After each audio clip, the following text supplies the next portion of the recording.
yesterday's brown bag lunchtime talk. My name is Ray Gettigan. I am super glad to see all of you here. I'm the president of the Photography Council, and Photography Council, along with Pro Supplies, are the one that bring this presentation to you every month. Oh, there's somebody's cell phone.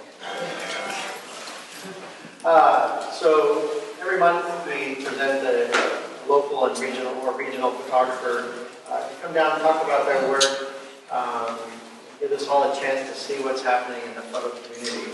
I think it's a great thing. I'm glad you're here. We also are always looking to recruit members to our Photography Council. We're a group that raise money to purchase prints for the art museum and do other sort of interesting and fun things revolving around the photo collection. One of our most fun events is coming up the first week of December, and that will be the print share, where we're all going to share our photography with the other members of the Photography Council. So if you'd like to participate in that, you can talk to my friend David at the back and join up with us. Today, we're here to listen to a couple of men speak. We've got Gary Albertson here, who's going to share his landscape photography. And he has quite an unusual story to tell. And along with him is Mr. Jay Mather. They're going to come up here and talk to you about their simpatico relationship and friendship and collaboration in the making of Gary's artwork. So please welcome Gary Albertson and Jay Mather.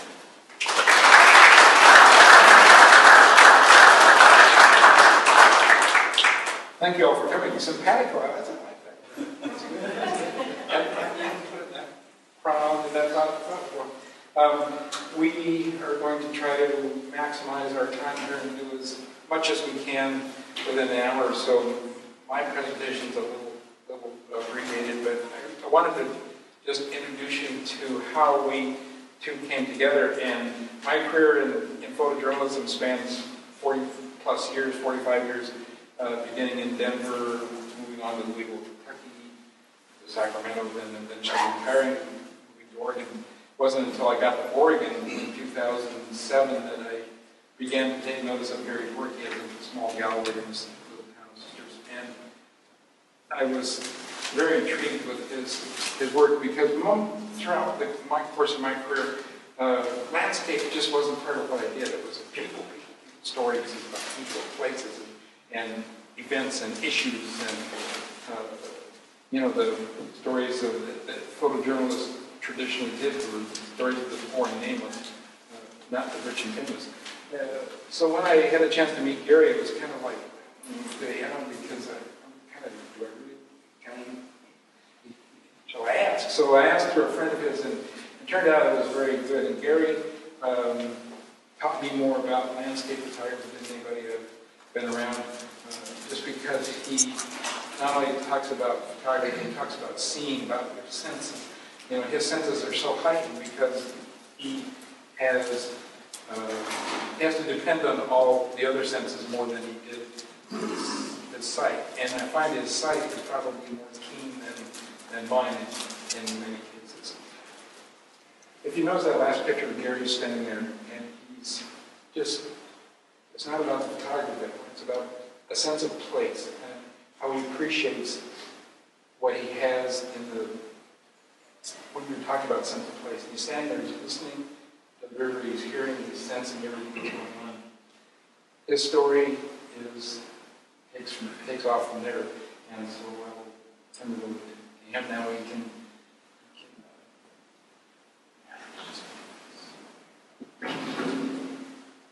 Anyway, thank you for being here.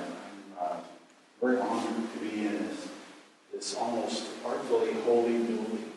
And I lived in Portland for about 30 years before I moved over to Central Oregon. And being a member of the Art Museum, it was such a pleasure for me to come here. I remember it will stick with me for the rest of my life, going to see Degas' sketches in the basement. And it was just mesmerizing. I'd never seen such committed strokes of an artist. But I'm 3/4 blind. I don't have any central vision. My target is gone. If I look over here on the right-hand side, it looks like there's no audience on this side. There's no one here. Everyone decided to sit on this side.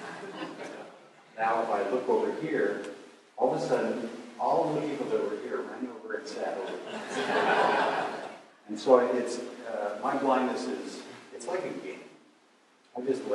I let myself play in it. And so to get back to my story is, I had it's like a deep passion for nature that has been calling to me ever since I was a baby.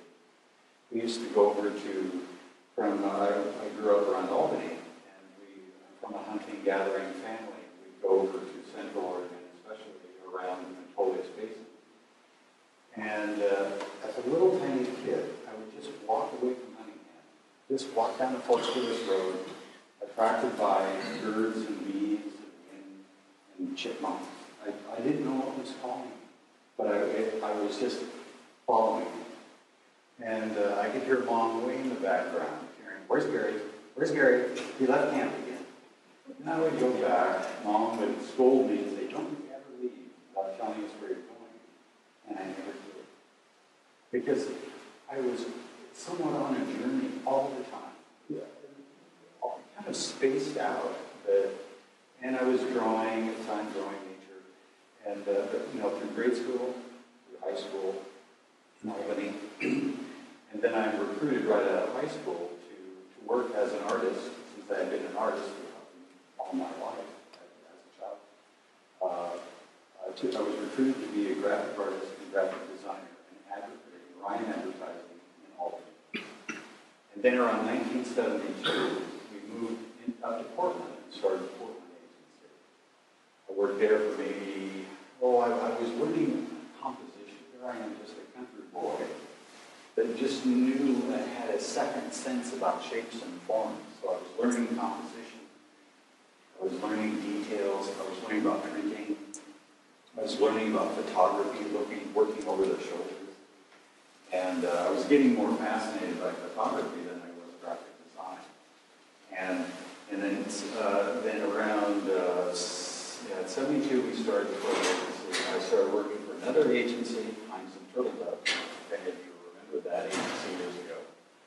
And then in 75, I started my own design studio called Albertson Design.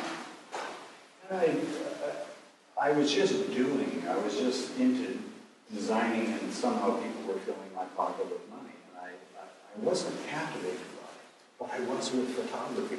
Go into the studio, climb up on a ladder, and look at the back of a 4x5 or an 8x10 view camera, and I refused to look upside down. So I always have to confront this. Some people say you can pose better if you're looking upside down. I totally disagree. I believe I am not a cat. I must see it right side up. And that's the reason why I have on my 4x5. It's over here, but you can keep from hitting it. I have a reflex viewer that I put on the back, so I can see it right side up. It's backwards this way, side to side. But so from then on, 75, I'm winning awards, graphic design awards, and then in 1980, I designed, produced, and self-published a book on Mount St. Helens called Fire Mountain. And it was on display at the American Institute of Graphic Arts in New York for some time, along with the associated posters that I designed for it. Then shortly after that, I started gaining royalties from the book ever since. And I slowly backed away from graphic design. I started traveling. I started meandering again.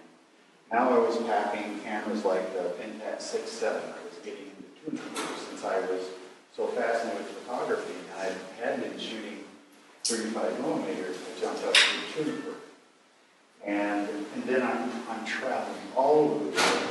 I'm traveling locally, traveling just, it's like being retired at a very young age in your 30s. And you have, all you can do, and for my temperament, I was getting lost in shapes and forms. I was in a state of bliss. and photographing all the time. And then in 1995, on a photo trip to Rarotonga in the South Seas, I noticed that my feet swelled up on the plane. And I stayed there for 3 weeks photographing. I came back. A nurse friend met me on a Sunday and looked at my feet and said, "You better go in to see the doctor." So I go in on Monday, they do a blood test.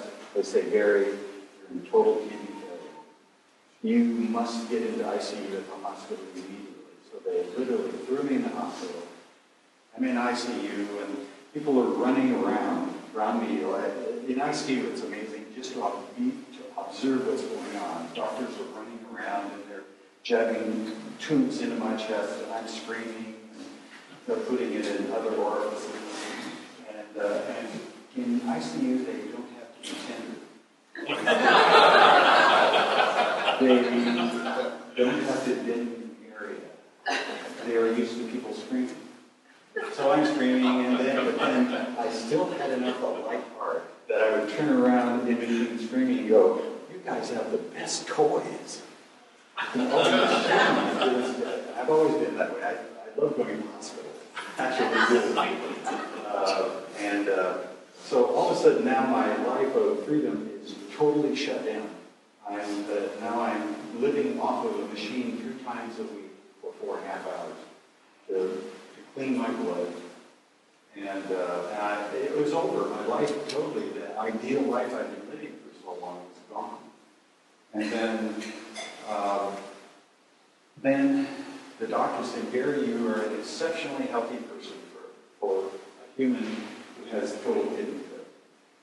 And so 6 months later, my sister stands forward, donates her perfectly matching kidney. And after the operation, I remember it took about 2 days to get over the fog of the operation. And it was really odd. And here I'm adventuring. I've got my tree. I'm walking around the hospital with my robe on. I'm going everywhere throughout the hospital. Unfortunately, I didn't have cameras with me. And I had tubes hooked into me and drainage bags. And I realized it was very, very interesting sense is to realize I had been running off of 7 cylinders most of my life. And the 8th cylinder just kicked. I could hear better, I could see better, I could smell better. All my senses had just been bumped up in units. And I was, for a person who was already using to be giving me 20% more of it, it was amazing. I was the most happiest human on the planet. And I could write for days and days about what that sense is and you say internal enlightenment of the body of your senses. So all of a sudden now I'm back in the woods again. Now I'm back traveling. I'm reborn. Totally. Better than ever. And so I'm into 4x5 film. And I really have found my joys in 4x5. Because I always have been a kid who never looked at one thing. I looked at it all. All of it. The sense of the all of an image was, I needed all depth of field. I needed to be able to capture everything in the scene. And so now I'm doing this. Now I'm truly in love again. But now in 1996, when they did a workup on me for the surgery, they also had me checked out through a lot of different functions. And at KCI Clinic, since I had the transplant at OHSU, they diagnosed me with pigment dispersion glaucoma, which is a rare form of inherited glaucoma. And I didn't think much about it since at that time my vision was excellent. And they gave me eye drops to take. And I went along, then around 2002, right when I bought the Sisters Gallery and Frame Shop to frame and display my own images in that area in Central Oregon, I noticed the first part of something was missing in one of my eyes in the center point. Because I could be looking at something, and all of a sudden, I could turn it's something's there. And it was just much smaller than, I have much major loss now. But, so I let it go, it started getting worse, Then around 2009, it was at the point where the doctors said, "Here, you have to have a trabeculectomy," which is, because they were now was on the highest, most powerful trio of medicines to bring the pressures down. And I waited for a while because I was afraid of anyone putting a scalpel into my eyeball, and doing anything with it. And with it, they had a slit and they put all of lead. They suture into that piece of skin, and then it kind of bursts out extra pressure. And that process really scared me. So I almost waited a year until I finally was losing enough vision. I couldn't drive anymore. I couldn't run my gallery anymore. Two friends, luckily, Dennis and Helen Schmedlin, came into my life right at the perfect time to take over my gallery. So here I am, feeling great self-pity because, again, I thought my photographic life was over. Because I was losing so much eyesight. And I couldn't drive. I couldn't do a lot of functions. I was working as hard as I could to adapt to it. And so we had the surgery. About a year later, I remember not photographing at all for a year. And feeling terrible because what had been my source of life, my calling, was going to be ending. One day I took my 4x5 out. I had been accumulating. I hope I can not blow people's ears out if I move around with this mic. But I've been accumulating all kinds of magnifiers. I'm a master at this now. I have so many different types of it for different uses. And I finally got into the one, that magical little tool with 15 power by peak. And I took the 4x5 out. I walk along the toilets, and I'm working really hard to see the numbers, the f-stop and the shutter speed. And sure enough, with my memory banks as a graphic designer for many years, I know what letters are. I can't see it. I can't read. I can't read anything, but I can recognize it. So I can 16, 32, 45. That's easy. I can go 45. Or you remember the drill method going perfect. And it's this purpose. I was all of a sudden, I'm reborn. I'm traveling now. I'm moving around. I buy a 4-wheel quad cycle that you saw in Jay's images. It's a recumbent with 4 wheels. And I'm pedaling all over the valley in the Matoya River Basin. And many years ago, someone said, "Barry, the person's best work is within a mile or 2 of your home."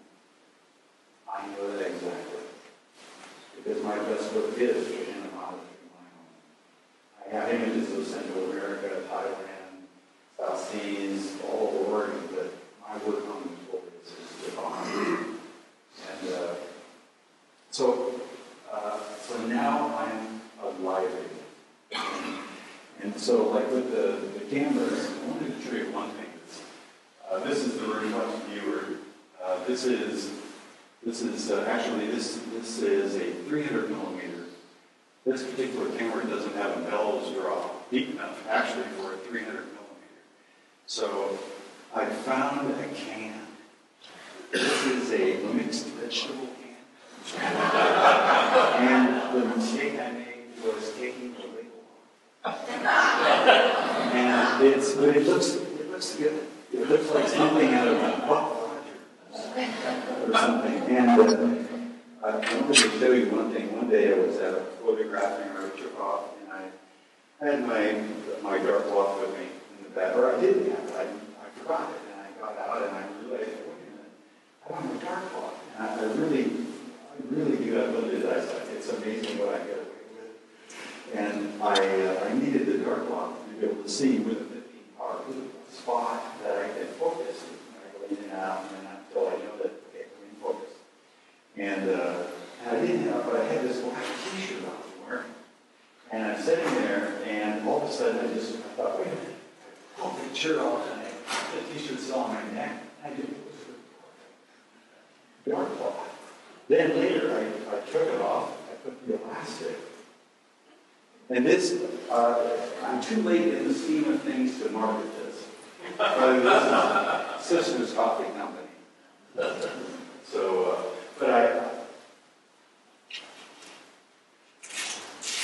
this is an invention. It's actually a candle. I had to do some work to get it to fit. But this it fit perfectly. And I can't unhold. I should marry it. But sadly, I don't think there's enough 4x5 people that But now in the recent year, the last couple of years, I'm also realizing there's some things that this cannot do. Digital is, I didn't think I'd ever go digital, but digital is getting very magical. It's remarkable. I'm stunned by it. And I can follow the equipment. There's some people that are, like, they want to drive a Model T4, and they're not going to buy a car. But the speed at which, all I have right now is a Nikon D750, which is fairly new. And as you can see, I have a viewer, and there's so many things the camera can do that, for a blind guy like me, assists me to photograph. The files are big enough to do, especially in smaller black and whites. Large 4x5s. The images are you can get out of 4x5, but you can see. I can philosophize about how this can do a 30x40. You start out with a nice enough raw file. But this is a viewer I use. It's called Tech is the name of it, and it's really, I love shooting looking down. So that is kind of how I operate. Keep knocking things over. Does anybody work with VoiceOver on the iPad? First, there's another thing. I've asked you people, if you put your hand up, I can't see. It's like, oh, come here. Let me show this off. This is, without this, that's scary. I don't know if I tap it, it goes left. Hopefully this doesn't take too much time here. It's kind of slow. But again, if none of you are really used to using it, I totally use VoiceOver. And I can change the voice occasionally to an Englishman's voice, or someone from Australia, or someone from different people that speaking different kinds of English at home. But I just wanted to get into this. Hopefully it will. I think this photo like that is getting filled up with photographs. It's getting kind of heavy. But just in a second, as soon as I show this to you, I wanted to start off with show you a 12.5-minute video I did. I orchestrated with using images of the outside upper regions of the basin of the Tobits, and coming down the creeks, Jack Creek, Bruce Creek, Canyon Creek, and up from Metolius, not Metolius, but Wizard Falls and running upstream. And there's also a lot of soundtrack, which is another thing that I'm getting into now, is because my hearing is so acute that I'm getting into recording the stereo of nature, and birds, and creeks and trees, and water. It's amazing. It's just like photographing. It's stereo. You're working with trying to find the perfect spot to place the mic for rushing sound over here, something over here, a bird sound over here, and it's fun. And you'll get a chance to hear that. Now, what I want to do.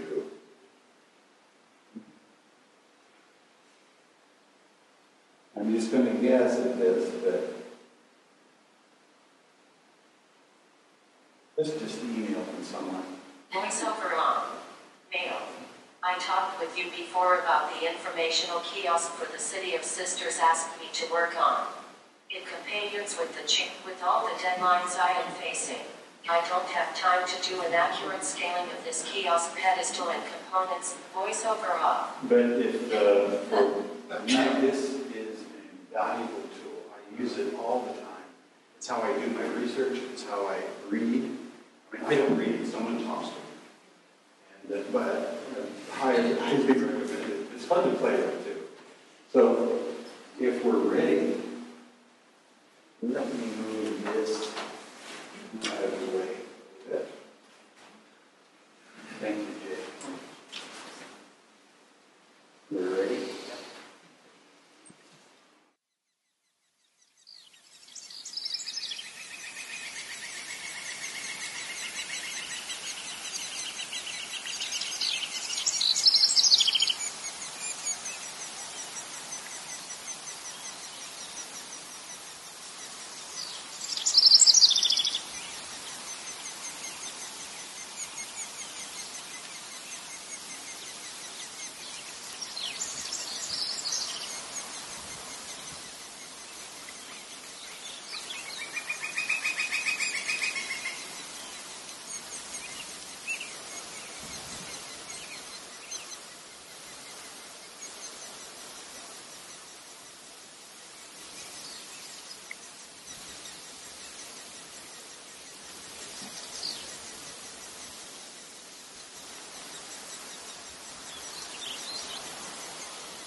Led Adotronen.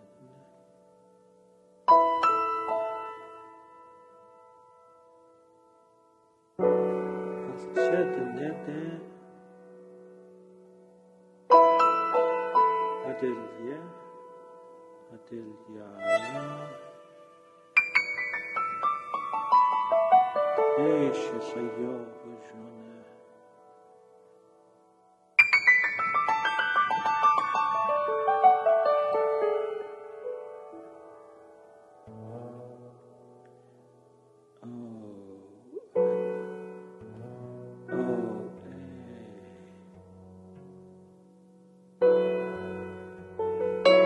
Shipenina ta Ilyala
Thank you.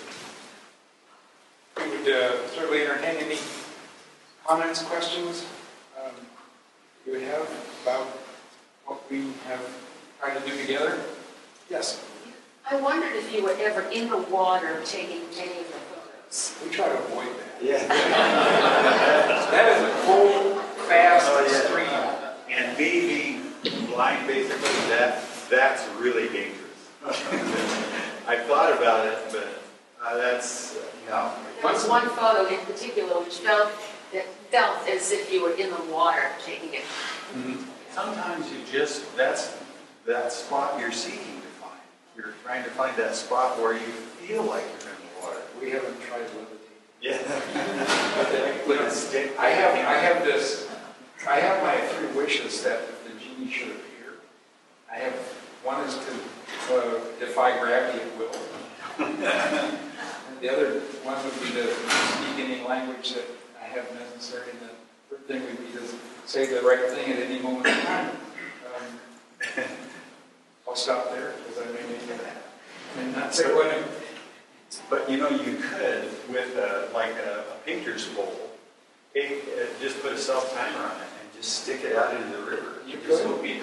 hope, whereas me, I wouldn't know whether I'm in the water or whether I don't know.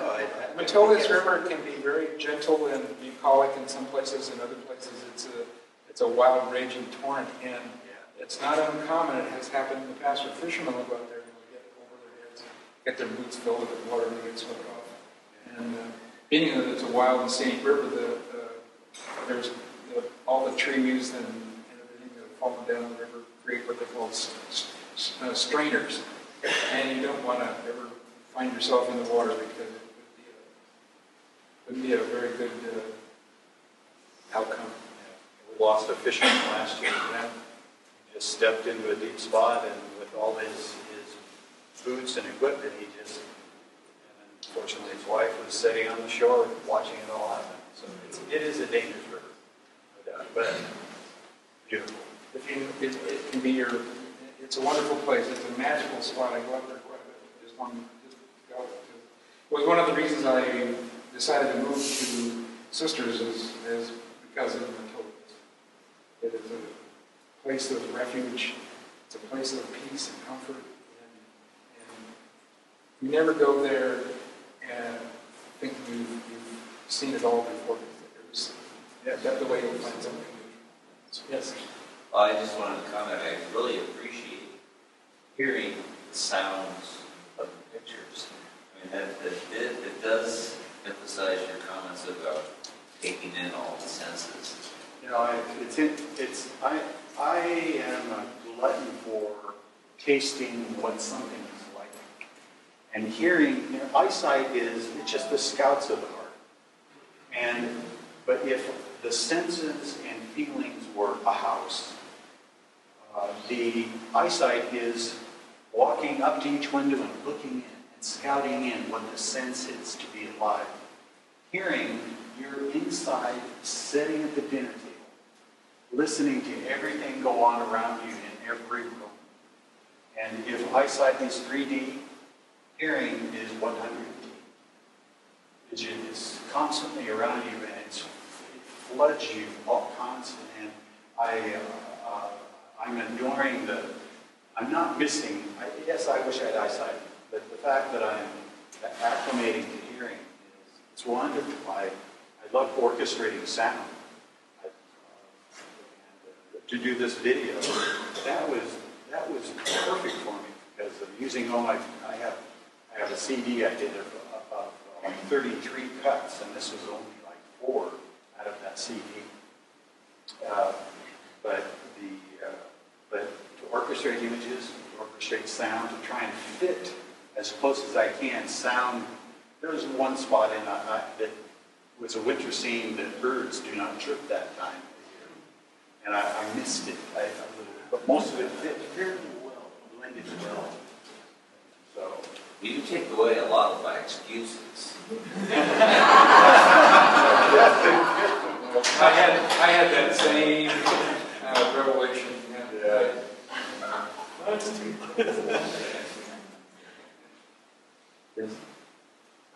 I I'm over here. Yes, I see you. I'd like to say you're a real inspiration. Not only have you not let the turkeys get you down, but you've taken each physical setback and let it advance you in your endeavors. And I could speak a long time about the philosophical things of my life. I mean, even much deeper. I could spend an hour talking about what my life is, personal life is, the physical things that happen in my life, the things that are humans. I used to be a very stubborn German Norwegian guy who didn't laugh a lot, and who didn't like to be with people. I've learned one of the gifts of going blind is that my friends have come out of the woodwork. And I've embraced them because they're helping. I've learned to enjoy and to love people that I didn't before. And if I trip and fall now, I laugh. It's hilarious.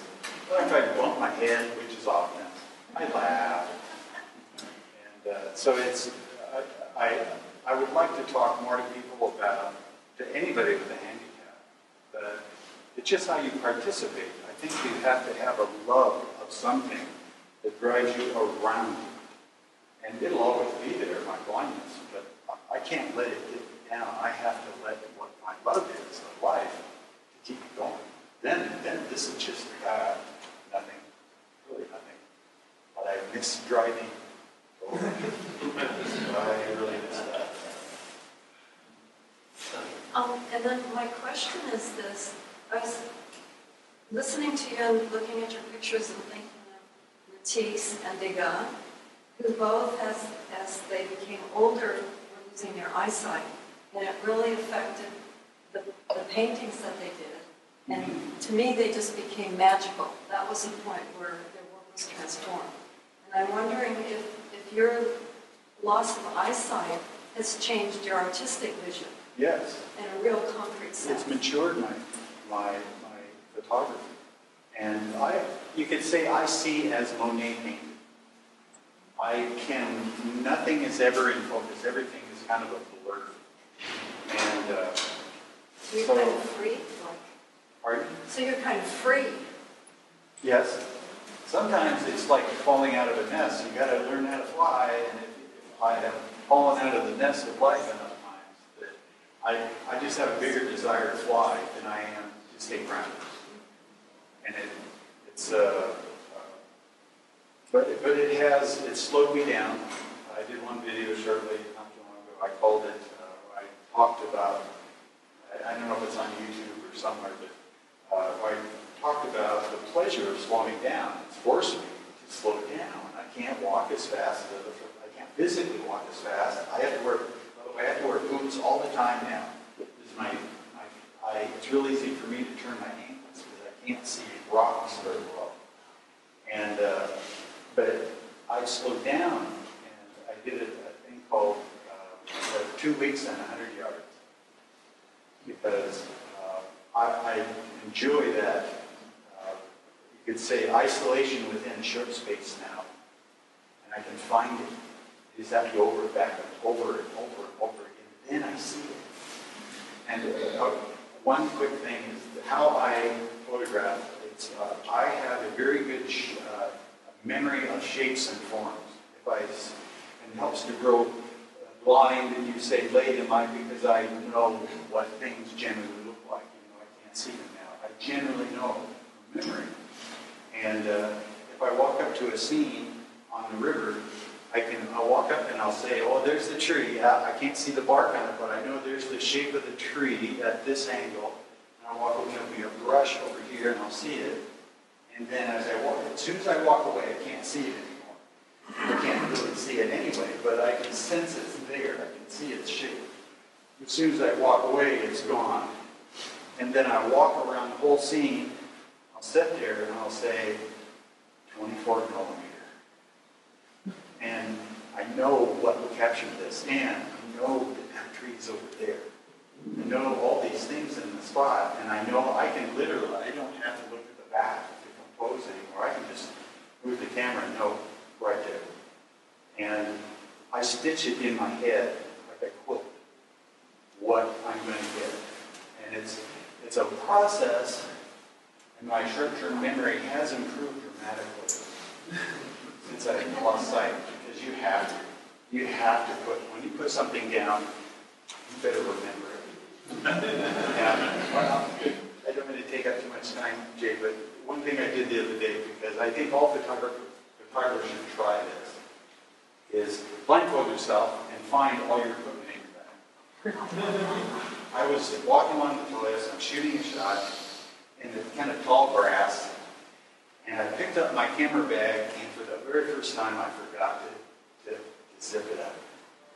And all the gear, all the lenses, the body, the filters, little things, all kinds of shapes fell into the tall grass. And I'm standing there going, shit. And I get on my knees and I start feeling for every little shape I can find. And every time I find something, I put it back in the bag exactly where I had it before. Until I got to the point where I go, that's gold. And I would love to try it with a photographer and say, okay, now you're going to drop all your equipment in the tall grass and find it. And it's just a very sensual way to participate in photography. You said that makes traveling light really important. One lens, one camera. Right. And an iPad. The other thing, considering, the severe limitations of your vision, how often are you surprised by the result? I mean, you say you've got this really interesting and accurate idea of what is in front of you, location of things, but you actually have your photograph, after it being processed.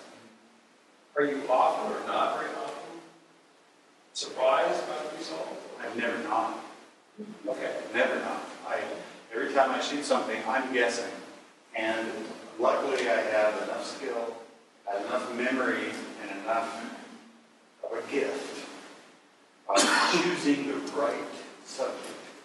Now, since I can't see any detail in the shot, when I finally get home and maybe I have a friend who does all my post work, and if I can make a print, I'm like a little kid in a candy store going over it with loops and just saying, oh shit, oh God, oh. And there's so much fantasy in those shapes. So it's always secondary, but it's enhancing the shot to me, where there's so much pleasure. I mean, it's like, I know there's one shot around, I think it's that one I put over there, the leaves, or the two rocks. And I called it the duet amongst an audience of leaves. And those leaves are just staring, when I finally got the print, and I'm just going over it, going, wow. And as you can tell, I'm kind of like a kid at heart. And it's all play. I mean, and that was such fun to see it after I shot it. And Can you see well enough to? Go ahead. Can you see well enough to actually look at the whole image that you produced? No. So you can't see the whole image. So Unless it was 20 feet wide, maybe I could see, but I was always going to have, I have this dead zone. Now, I haven't gone to the movie theater yet, but I know I'm going to have to sit in the front row. Just be able to see it at all. if you sat in the front row, you could see. But now, see, it would always be foggy, but I could see shapes. I sit at home, I have like a 40-inch TV. I sit almost right against it. So I can, and sometimes I wear reading glasses that allow it to be a little bit bigger. But I'm always using memory banks. Always. But I can see it enough to guess what's going on. But now, I can't watch science fiction. That's a positive. There's anything going on. I can watch nature shows. I can watch things. I can watch a hippopotamus or something. I know kind of what's going on. But science fiction, no, I'm sorry. So do you reconstruct the entire image, print, let's say, by scanning with a loop and then using your memory to reconstruct the entire image? Is that a process that you approximate what it is you actually photograph? I have just enough image, or enough eyesight, that I can see shapes. And that's why my black and white work has gotten much better, because I kind of see color. The shapes, I can see the generalities. I can see the shape of a tree. I can't see horizons. That's out of the question. I can't see mountains. The closer it is, the more I can sense it. Again, the word see gets me in trouble, because I think, oh, you can see it. I can't, but I kind of see it. But I do have to generalize and guess a lot when I photograph it. But I really know kind of know what something looks like.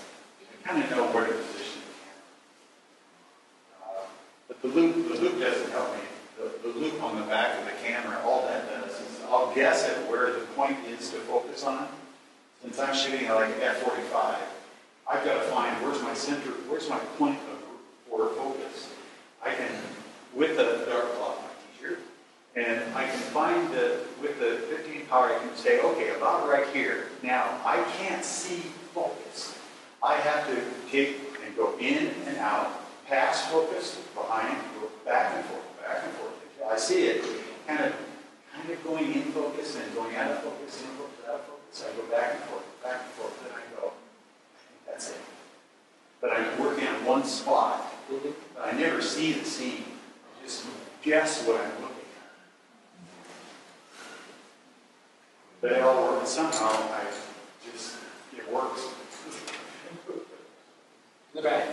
Yeah, as a follow-up, I apologize in advance. I'm not a photographer. I'm here with a photographer friend of mine, so feel free to say just ask her afterward.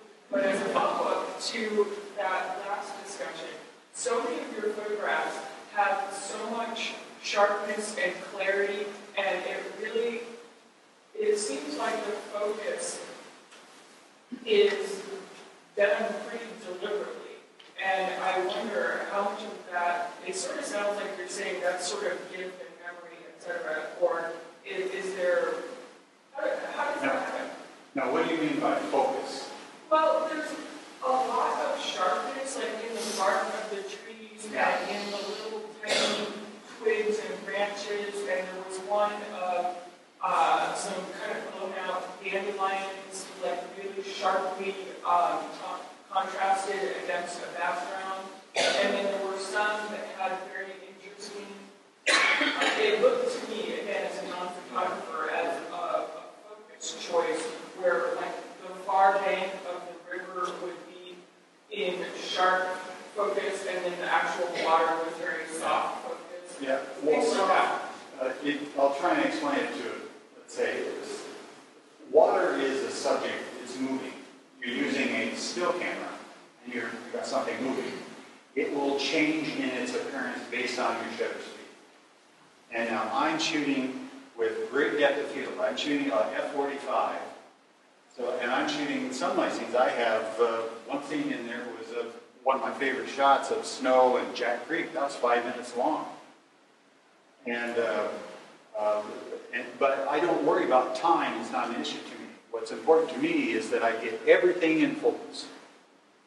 Select focus is very popular today. The beauty of that camera is where everything's in focus. That's the intention. I've never been a person who, a lot of photographers will shoot a subject and they call it bokeh, or the background is out of focus and the foreground is out of focus. And now he's picking what he wants you to look at. Me, I want to see everything and then put it in a print and say, then you choose what you want to look at. I don't want to do it for you. You choose, because I want you to see what I see. And then you roll around the picture and go, wow, that's interesting. So focus is what, if everything is in sharp focus, that's my intention all along to do that. Okay. Well, it certainly works. Yeah, that's for me. Thank you all.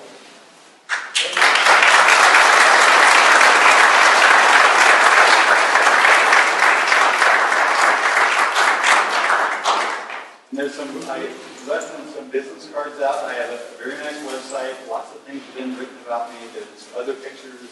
I wish I could show my pictures of Mexico, Thailand, but, you know, that's why I don't have all day long here. I think we all get more.